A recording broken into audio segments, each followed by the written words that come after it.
teman-teman, pagi ini saya mau sharingkan tentang playing victim, ya. Ya, playing victim. Playing victim adalah sebuah sikap dari seseorang yang dengan sengaja menimpakan kesalahan kepada orang lain atau kepada keadaan. Slide-nya mungkin bisa, ya. Playing victim adalah perilaku yang toksik, ya, dan bisa dianggap sebagai sesuatu yang menyimpang. Mereka yang melakukan tindakan ini biasanya juga bertujuan untuk memperoleh belas kasihan orang lain. Itulah mengapa mereka justru mengaku sebagai korban, meski kesalahan dilakukan oleh mereka sendiri. Ya, kita baca beberapa ayat dari Kejadian 3. Firman-Nya, siapakah yang memberitahukan kepadamu bahwa engkau telanjang? Apakah engkau makan dari buah pohon yang kularang engkau makan itu? Manusia itu menjawab, perempuan yang kau tempatkan di sisiku, dialah yang memberi dari buah pohon itu kepadaku, maka aku makan. Kemudian berfirmanlah Tuhan Allah kepada perempuan itu, apakah yang telah kau perbuat ini? Jawab perempuan itu, ular itu yang memperdayakan aku, maka aku makan. Firman-Nya kepada perempuan itu, susah payahmu waktu mengandung akan kubuat sangat banyak, dengan kesakitan engkau akan melahirkan anakmu. Namun engkau akan birahi kepada suamimu, dan ia akan berkuasa atasmu. Lalu firman-Nya kepada manusia itu, karena engkau mendengarkan perkataan istrimu dan memakan dari buah pohon yang telah kuperintahkan kepadamu, jangan makan daripadanya, maka terkutuklah tanah karena engkau. Dengan bersusah payah engkau akan mencari rezekimu dari tanah seumur hidupmu.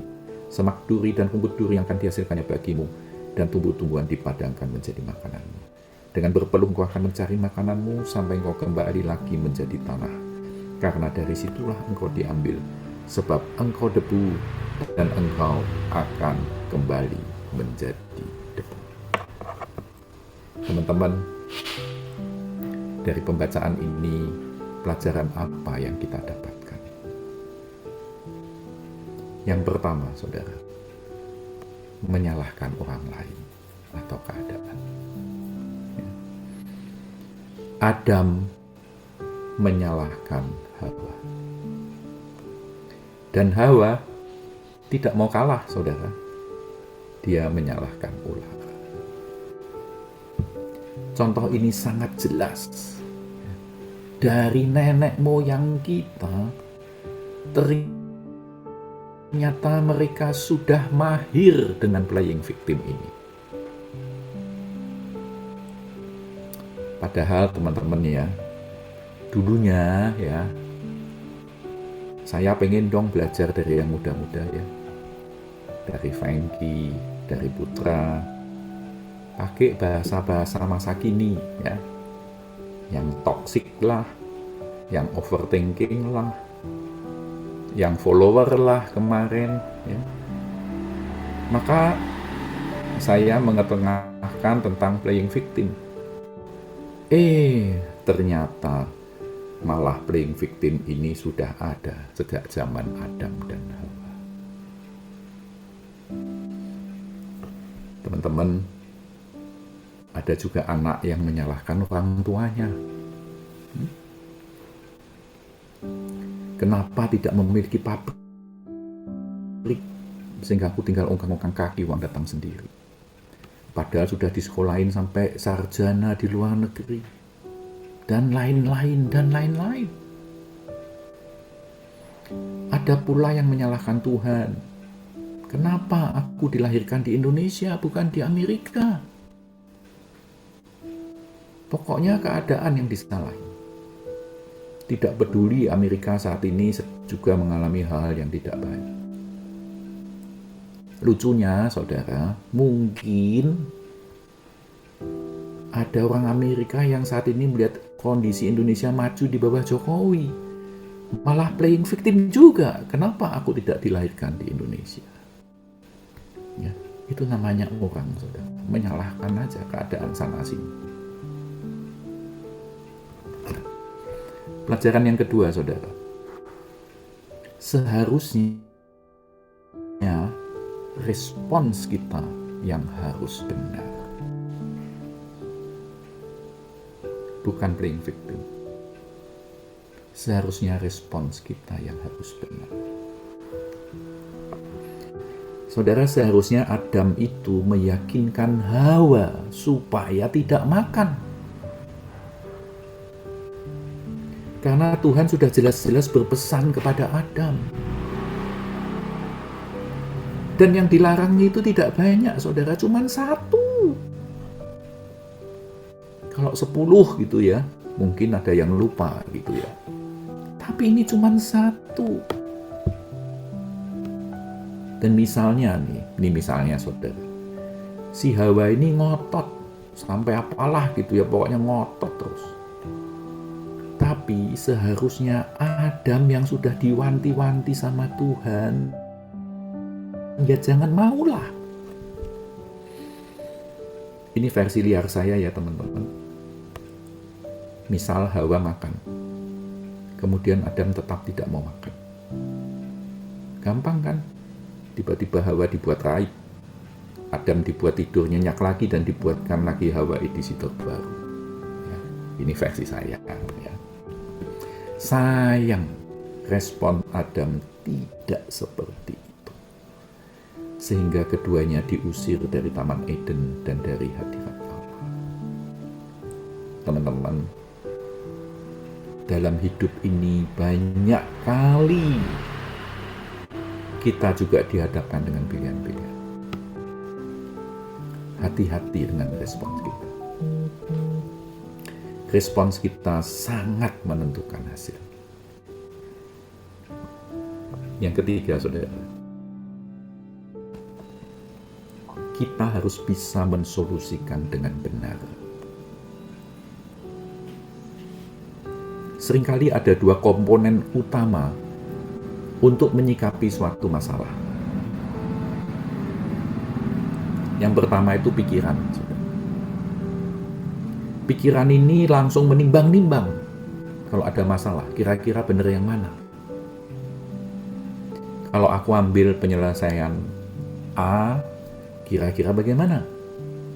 Atau justru kalau sebaliknya, aku ambil alternatif B, kira-kira bagaimana? Itu dengan pemikiran kita berusaha mensolusikan. Pokoknya dengan segala kepandaian, pemikiran, pengalaman, dan lain-lain, semua dikaji dulu.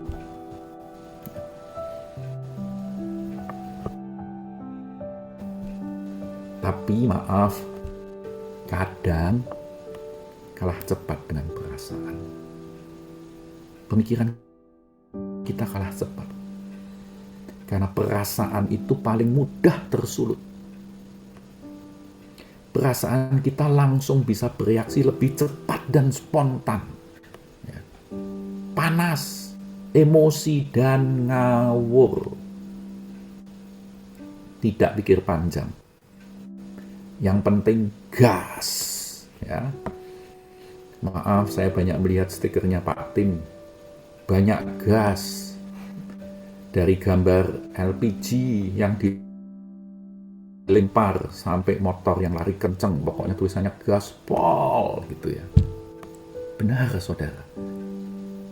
Seringkali kita sebagai manusia itu dikalahkan dengan emosi. Kita tidak bisa mikir yang benar. Emosi yang penting pokoknya kita berteriak dulu, kita melakukan dulu. Kalau sudah akhirnya seringkali tidak membawa kita kepada hal yang kita inginkan. Saudara, oleh sebab itu pada pagi hari ini kita mau belajar beberapa ayat. Filipi 2, mulai ayat yang ke-5 dan beberapa saya pindah-pindah. Di sini katakan demikian, saudara. Hendaklah kamu dalam hidupmu bersama menaruh pikiran dan perasaan yang terdapat juga di dalam Kristus Yesus. Ya, itu kita bold ya saudara.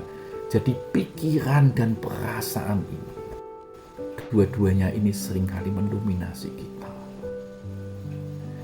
Mungkin Adam waktu itu pikirannya juga sudah mengingatkan, cuman perasaannya tetap dia kalah. Jadi pikiran dan perasaan ini yang harus kita cermati pada pagi hari ini. Hai saudara-saudaraku yang kekasih, kamu senantiasa taat, karena itu tetaplah kerjakan keselamatanmu dengan takut dan gentar, bukan saja seperti waktu aku masih hadir, tetapi terlebih pula sekarang waktu aku tidak hadir. Demikian pula Adam dan Hawa, saudara. Waktu itu Adam tidak melihat ada Tuhan hadir. Kita juga seringkali mungkin merasa seperti itu. Tapi dimanapun juga, tetaplah kerjakan keselamatanmu. Sayang Adam tidak mengerjakan keselamatan itu. Supaya kamu tidak beraib dan tidak bernoda. Sebagai anak-anak Allah yang tidak bercela di tengah-tengah angkatan yang bengkok hatinya dan yang sesat ini. Sehingga kamu bercahaya di antara mereka seperti bintang-bintang di dunia. Sambil berpegang, tetap kita harus berpegang saudara, kepada firman kehidupan, agar kita dapat bermegah pada hari Kristus. Bahwa aku tidak percuma berlomba dan tidak percuma bersusah-susah. Saudara, waktu saya awal-awal bertobat, itu ada istilah, saudara. Apa yang akan Yesus lakukan bila menghadapi sesuatu peristiwa? What would Jesus do? Jadi kita selalu merefer kepada Yesus.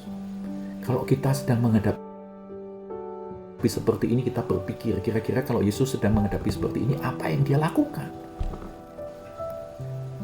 Itu jadi rem buat kita, saudara. Dan itu menjadi satu cara bagaimana kita harus meneladani Yesus di dalam kehidupan sehari-hari.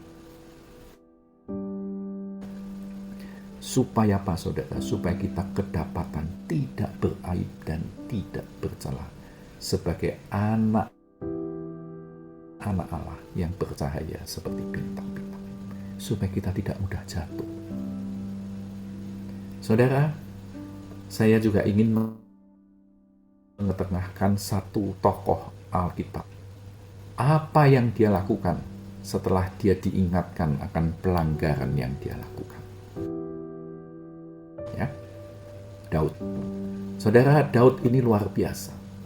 Dia dipilih oleh Tuhan sendiri, diurapi oleh Samuel, mengalahkan Goliat dan menjadi raja yang disegani. Tapi dia juga pernah jatuh dengan Batseba.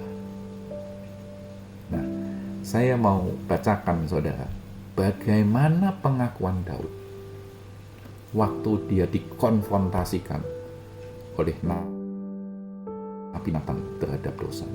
Kita baca beberapa ayat dari Mazmur 51. Ketika Nabi Nathan datang kepadanya setelah ia menghampiri Batseba. Ya. Saudara perhatikan kata-kata Daud. Kasihanilah aku ya Allah menurut kasih setiamu. Hapuskanlah pelanggaranku menurut rahmatmu yang besar. Bersihkanlah aku seluruhnya dari kesalahanku. Dan tahirkanlah aku dari dosaku. Sebab aku sendiri sadar akan pelanggaranku. Aku senantiasa bergumul dengan dosa. Bersihkanlah aku daripada dosaku dengan hisop, maka aku menjadi tahir. Basuhlah aku, maka aku menjadi lebih putih dari salju. Sembunyikanlah wajahmu terhadap dosaku. Hapuskanlah segala kesalahanku. Jadikanlah hatiku tahir ya Allah, dan baharuilah batinku dengan roh yang teguh. Janganlah membuang aku dari hadapanmu dan janganlah mengambil rohmu yang kudus daripadaku. Bangkitkanlah kembali padaku kegirangan karena selamat yang daripadamu, dan lengkapilah aku dengan roh yang rela. Korban sembelian kepada Allah ialah jiwa yang hancur, hati yang patah dan remuk. Tidak akan kau pandang hina, ya Allah. Saudaraku, Daud tidak playing victim. Dia tidak menyalahkan keadaan. Dia tidak berkata, habis dia sengaja mandi sore hari dan sengaja pintunya tidak ditutup. Tidak, saudara. Daud tidak berargumen sama sekali. Dia langsung minta belas kasihan Tuhan. Walaupun dia raja. Dia bisa aja kesana kemari. Tapi Daud tidak playing victim. Dia mengaku, saudara, kasihani aku. Hapuskan pelanggaranku, bersihkan aku seluruhnya, tahirkan aku. Aku sendiri sadar akan pelanggaranku.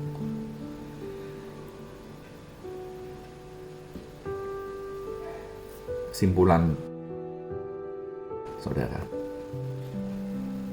yang pertama,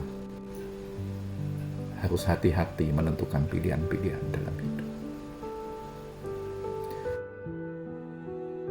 Jangan hanya memakai perasaan yang seringkali tanpa pemikiran. Perasaan dan pikiran kita pun perlu diselaraskan dengan Kristus. Itu yang pertama. Yang kedua, kalaupun kita pernah melakukan kesalahan,